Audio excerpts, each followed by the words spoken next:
Dans cette vidéo, je vais te faire une mini formation gratuite pour apprendre à créer et utiliser un agent IA.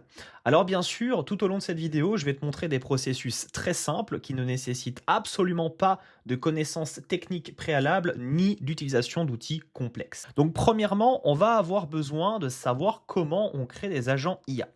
L'étape 1, elle est fondamentale, c'est de définir le besoin en amont. Effectivement, quand on veut mettre en place un agent IA, un agent, on va enlever le mot IA, on va plutôt parler de agent. C'est qu'on a besoin tout simplement de faire un travail spécifique. Donc un agent IA, la principale question c'est que doit faire mon agent. Par exemple, moi pour mon métier de créateur de contenu, mon agent doit m'aider à structurer la mise en ligne de mes vidéos YouTube. Donc ça c'est le besoin en amont. Une fois qu'on a répondu à cette première question, on va donc passer à l'étape 2. L'étape 2 c'est comment je vais pouvoir créer mon agent. Parce qu'effectivement, il existe plusieurs plateformes pour le faire, de la simplicité à la complexité. Mais comme j'ai dit, on va rester avec des outils très simples. Donc la deuxième étape, c'est comment créer un agent et quelle plateforme va le permettre. On a ChatGPT avec les GPTs, on a Vibe à présent de Mistral que j'ai présenté dernièrement, et surtout Gemini avec les Gems. Mais vous le savez, tout autant que moi, on est en France, en Europe, enfin du moins moi c'est mon cas, donc je vais plutôt privilégier un service français pour la rétention de data, les data centers européens, c'est plutôt une question de politique de confidentialité et pas forcément envie d'envoyer mes données n'importe où. Donc la troisième étape aussi, ça va être de définir le coût de l'agent. Et oui, à partir de ce moment-là, en fait, votre agent va remplacer le travail de quelqu'un. C'est-à-dire que plutôt que de mettre un salarié en place pour une tâche qui n'a pas nécessairement besoin de mettre en place un freelance ou un salarié, on va mettre un agent IA. Et donc, combien va coûter son utilisation? Est-ce que ça va être payant selon la plateforme, gratuit avec un usage limité, comme le free tiers, ainsi de suite. On va voir ça ensemble. Donc, ce que j'ai fait dans un premier temps, c'est que je vous ai fait un tableau, un petit listing de savoir quelles plateformes sont accessibles pour faire ça. Est-ce qu'il faut un abonnement? Est-ce que c'est gratuit? Donc, ici, ChatGPT, au niveau de l'accessibilité, donc bien sûr, on peut utiliser ChatGPT gratuitement, le service de ChatGPT, mais pour faire des GPTs, donc des modèles personnalisés, il est obligatoire d'avoir un abonnement. Vous ne pouvez pas le faire si vous n'avez pas d'abonnement à ChatGPT. Tandis que Vibe, Mistral et Gemini, quant à eux, sont gratuits. La différence, c'est qu'il y en a un qui est en Europe, donc en France, et l'autre, ici, Gemini, qui est un service américain, celui de Google.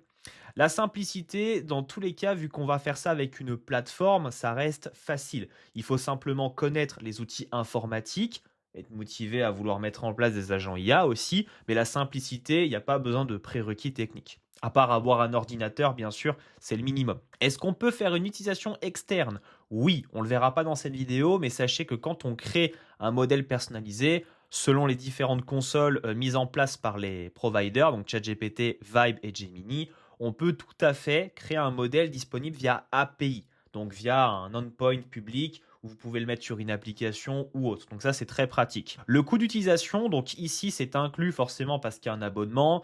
Si vous êtes sur Vibe ou Gemini, forcément, ce sera un peu limité si vous êtes sur le free, mais ce sera inclus si vous êtes sur un abonnement payant. Donc dans tous les cas, moi aujourd'hui, je vais vous montrer selon Vibe Mistral en faisant la suite tout simplement des précédentes vidéos pour rester sur le territoire européen. Alors ensuite, il faut définir en fait à quel moment on doit utiliser un agent IA, parce que ça c'est important avant même de commencer à les créer. Donc si vous avez des questions ponctuelles ou que vous faites une recherche internet rapide, tiens, trouve-moi les restaurants dans la ville de Paris, tiens, trouve-moi un dog-sitter à proximité de ma position, j'habite à ta. Bon, là, il n'y a pas besoin d'un agent IA pour ça. Par contre, si jamais vous faites une tâche régulière ou des règles spécifiques, vous avez besoin de traiter un mail d'une manière très spécifique, de traduire, d'envoyer avec un tel formatage, là oui, il va falloir un agent IA parce que sinon vous allez devoir toujours répéter les mêmes consignes et ça va devenir un peu chiant. Donc ça c'était les grandes lignes. Maintenant pour créer un agent IA, la seule chose qu'on va avoir besoin de faire, c'est tout simplement d'aller sur la plateforme Mistral. Donc vous allez sur chat.mistral.ai ou mistral.ai. Soit vous le faites en gratuit, soit vous le faites avec un abonnement, vous faites comme vous voulez. Moi, je suis abonné au plan pro parce que personnellement, je soutiens Mistral et que c'est une très bonne initiative de la part d'une entreprise française de vouloir concurrencer des modèles externes. Mais comme j'ai déjà dit dans plusieurs vidéos, Les agents IA ici ne sont pas les mêmes modèles que Claude, ChatGPT, c'est pas pour les mêmes usages. Donc ici, pour créer un agent IA, c'est extrêmement simple. On s'en va, donc par défaut, vous avez votre barre qui est ici. Alors je vais supprimer ça, c'était une image que j'avais générée hier, voilà. Et donc on va aller dans la section chat. Donc on s'assure bien d'être dans Vibe, pas dans Studio ni Doc et API.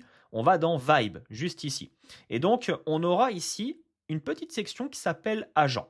D'ailleurs, j'ai commencé à en créer parce que je vais vous montrer comment on crée un bon agent et comment on crée un mauvais agent aussi. Il faut comprendre un petit peu comment on parle à une intelligence artificielle. C'est un programme, on ne lui parle pas comme on parle à quelqu'un. Il y a vraiment des règles importantes à savoir. Donc justement, pour commencer avec la mauvaise méthode, on va partir sur l'assistant YouTube Assistant V1.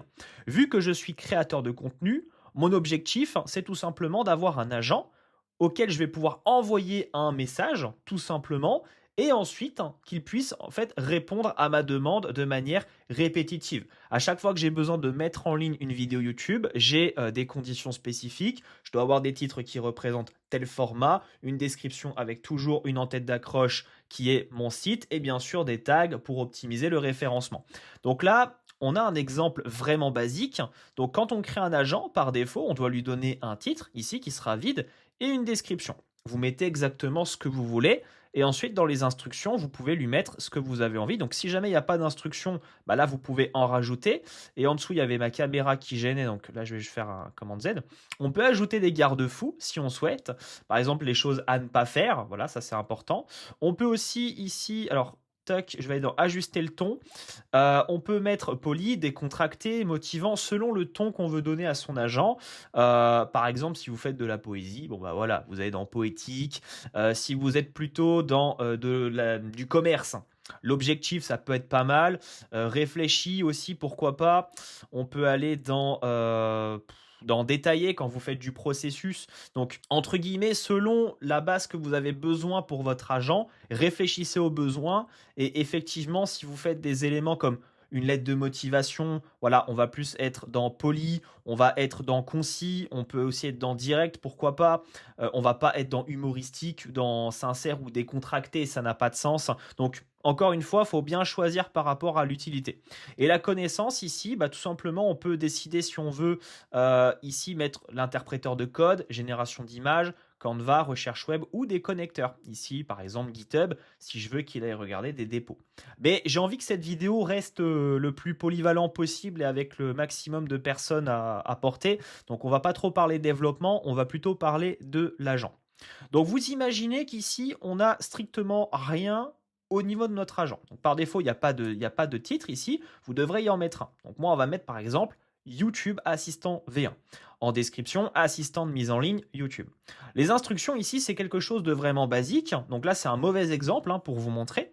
Et l'avantage de Mistral, c'est que vous avez donc la partie gauche édition et la partie droite aperçu. Donc si j'envoie ici un message à Mistral, à mon assistant ici, il va automatiquement prendre les instructions et donc suivre ce que j'ai besoin. On va d'ailleurs essayer ensemble. Je dois mettre en ligne une vidéo YouTube sur la présentation de comment créer des agents IA avec le service Vibe de Mistral. Peux-tu me donner le nécessaire s'il te plaît? On fait une demande basique, on ne va pas faire un gros prompt et donc les instructions vont être chargées. Qu'est-ce qu'il va faire? Il sait qu'il est un expert YouTube, générer 10 titres à force CTR, donc voilà. Entre guillemets, il va respecter le format qu'on va lui demander. Ici, description, machin, description optimisée. Mais vous voyez, ici, on a par exemple des descriptions ici qui servent à rien. Les liens utiles, on n'en a pas besoin. Ici, tag pertinent pour le référencement, ok, il nous les situe. Mais c'est pas de cette manière qu'on a envie de travailler. Donc ça, vous voyez, ça, c'est pas le meilleur exemple. C'est pour ça que je l'ai mis en V1. Maintenant, on va regarder quelque chose d'un peu plus concret. On va regarder ici le YouTube Assistant V2. Et là, on peut voir que les instructions ne sont pas du tout les mêmes. On est sur un format Markdown. Donc le format Markdown, comment on l'identifie? En fait, c'est du texte, mais la seule chose, c'est qu'ici, on va par exemple ajouter des ancrages. Quand on en a un, c'est pour dire que c'est le titre principal. Donc, rôle, tu es un expert en optimisation YouTube, entre parenthèses, SEO plus CTR. Ensuite, ton objectif est de générer 1, 10 titres optimisés, 2, une description optimisée SEO, 3, une liste de tags YouTube. Ensuite, on a encore une fois ici les règles générales et titres, description. Donc, ça permet en fait d'avoir les ancrages, donc les éléments principaux qu'on attend, et c'est de manière concise et bien triée. C'est organisé par thématique. Et ensuite, le format de sortie, avec 2 ancrages pour dire voilà la méthode qu'on attend, donc titre, description, tag, et ainsi de suite. On ne lui demande pas de mettre du détail. Donc là, ce que je vais faire, c'est que je vais lui donner à peu près la même consigne et vous allez voir que la mise en forme va être totalement différente. Je dois mettre en ligne une vidéo YouTube concernant la présentation de comment on fait pour créer des agents IA directement avec Vibe, le service de Mistral. Peux-tu me fournir le nécessaire s'il te plaît? Voilà, on va lui envoyer ceci. Et là, vous allez voir que le format de réponse ne va pas être le même. Pourquoi? Parce qu'on a tout un tas de consignes qui sont ici. Et donc, il ne va pas perdre de temps avec des éléments indispensables, enfin non indispensables. Il va me fournir directement ce que j'ai besoin. Et là, on n'a plus les éléments entre interlignes qui servent à rien. On a bien ici créé des agents IA avec et guide complet qui ne sont pas forcément en majuscules. Eux, par contre, les mots-clés sont en majuscules. Comme on lui a dit, respecter strictement le format demandé, pas inventer d'informations, générer exactement. Les mots-clés principaux doivent être en majuscules, le reste du titre en minuscules, longueur idéale 45 à 65 caractères.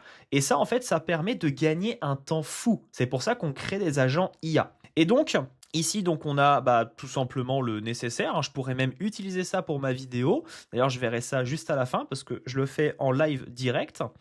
Et donc, on vient de créer un agent IA très facilement. Depuis la section agent, on lui donne un titre, une description, des instructions. J'ai même pas configuré le reste. Et là, on peut utiliser notre agent de manière très simple. Alors, bien sûr, là, je suis en train de le personnaliser. Si jamais à un moment donné, j'ai envie de l'utiliser directement ici en tant que discussion, je m'en vais d'en discuter. Et là, j'aurai pas besoin d'avoir l'aperçu à droite et les instructions à gauche. On pourra directement l'utiliser depuis la plateforme. Et je pense aussi, je ne suis pas sûr, je vais la regarder sur l'application. Il me semble que normalement, je pourrais pourquoi pas l'utiliser aussi depuis notre fameuse application. Donc si je fais nouvelle conversation, chat, ouais non, alors j'ai pas la possibilité d'appeler mon... Ah si, agent. Voilà, et là on peut voir à l'écran, donc je vous remontre. Quand j'ouvre l'application, par défaut, vous avez 2 modes en haut. Vous avez le chat et vous avez le work. Eh bien, quand on s'en va dans le chat, là, ici, vous allez dans le plus, qui est juste, où est mon doigt? Là, voilà. Et là, en fait, vous allez voir que vous avez les agents. Vous avez juste à cliquer sur agent et vous pouvez retrouver très facilement vos agents. Si je veux discuter avec le YouTube Assistant V2, on peut voir qu'il a bien été chargé tout en bas. Et donc, à partir de là, l'avantage, c'est que je peux soit l'utiliser depuis l'ordinateur ou depuis mon téléphone. Et ça, c'est super pratique, c'est très bien pensé de la part de Mistral et ça permet d'être polyvalent. Donc, encore une fois, la création d'agents IA, vous voyez, c'est extrêmement simple. Il n'y a pas besoin d'être un ingénieur pour faire ce genre de choses. C'est simplement comprendre. Ce que je vais faire, c'est que je vais vous montrer pourquoi, du coup, on fait de cette manière au niveau des instructions. On pourrait mettre ça de manière plus générale, pas de tiret, pas d'ancrage, mais ça permet en fait au modèle de comprendre le contexte. On lui donne un rôle parce qu'effectivement, lui donner un rôle, ça permet de l'isoler. Vous imaginez qu'un modèle, il a une gigantesque base de connaissances. Et donc, si vous lui posez une question, en fait, lui, c'est un programme informatique qui devine des mots par rapport au token qu'il a. Et donc, au fur et à mesure, il va sortir les autres mots. C'est juste deviner le mot suivant. Là, ici, on lui dit, tu es un expert en optimisation YouTube. Donc, forcément, lui, dans sa tête, il se dit, je suis conçu pour YouTube. Donc, pas pour de la cuisine, pas pour du bricolage, ni autre. Voilà l'intérêt du rôle. Ensuite, les règles générales. Pourquoi on met règle ici, titre, description? Pour vraiment séparer. C'est comme si vous aviez une to-do list et on vous dit, tu dois, tiens, un schéma pour un plan pour monter une armoire. Vous imaginez si jamais vous aviez un plan qui n'est pas du tout détaillé, c'est ligne par ligne, vous allez dire, mais je comprends rien. Par contre, si on vous dit, point 1, commence par ceci, point 2, commence par ceci, point 3, fais ceci, c'est plus clair. On suit en fait un workflow de travail. Et donc là, en fait, il a les règles et les contraintes, les tags, format de sortie, donc il a toute une fiche de consignes. Et ça sera beaucoup plus pratique pour votre agent de savoir exactement ce qu'il doit vous fournir. On va faire un dernier test ici avec un agent de traduction. Donc là, c'est encore plus simple. Je vous montre le contexte. Ici, on a quelque chose de très court, c'est-à-dire rôle, tu es un traducteur professionnel spécialisé dans la traduction du français vers l'anglais. Contexte, l'utilisateur fournira un texte en français, blablabla. Ta seule mission est de traduire fidèlement en anglais en conservant le sens, le ton, l'intention et le niveau. Donc là, en gros, on est assez exigeant avec notre agent. On lui dit que sa seule mission, c'est tu n'interagis pas. tu fournis directement la traduction, tu ne t'embêtes pas. Objectif, produire une traduction anglaise naturelle, fluide et grammaticalement correcte. Règle, traduis uniquement le texte, ne réponds jamais à une question, ne fournit aucune explication, ne reformule pas inutilement le contenu. Donc là, je vais prendre ici un exemple que j'ai fait avec ChatGPT. Je vais demander de me fournir un texte. On va prendre ce texte, voilà, et on va tout simplement le fournir à notre cher ami Mistral. Alors, on va directement aller dans l'agent de traduction en mode discussion, ce sera beaucoup mieux. Comme ça, vous allez voir que ça fonctionne très bien. Je lui fournis ce texte.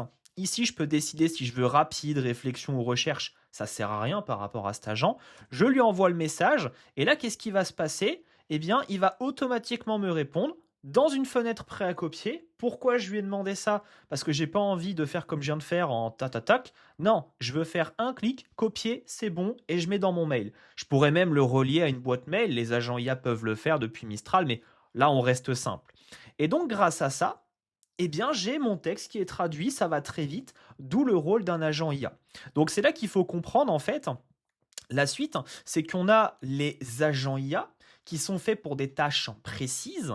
On a les systèmes d'IA. Alors les systèmes d'IA, c'est encore un peu différent. Là, c'est plus pour les développeurs. C'est-à-dire que je vais prendre un exemple. Je vais aller sur mon GitHub. Là, par exemple, je vous montre, on est sur l'un de mes répertoires GitHub. Ceux qui ne connaissent pas GitHub, c'est tout simplement une plateforme où on peut héberger le code de ces applications.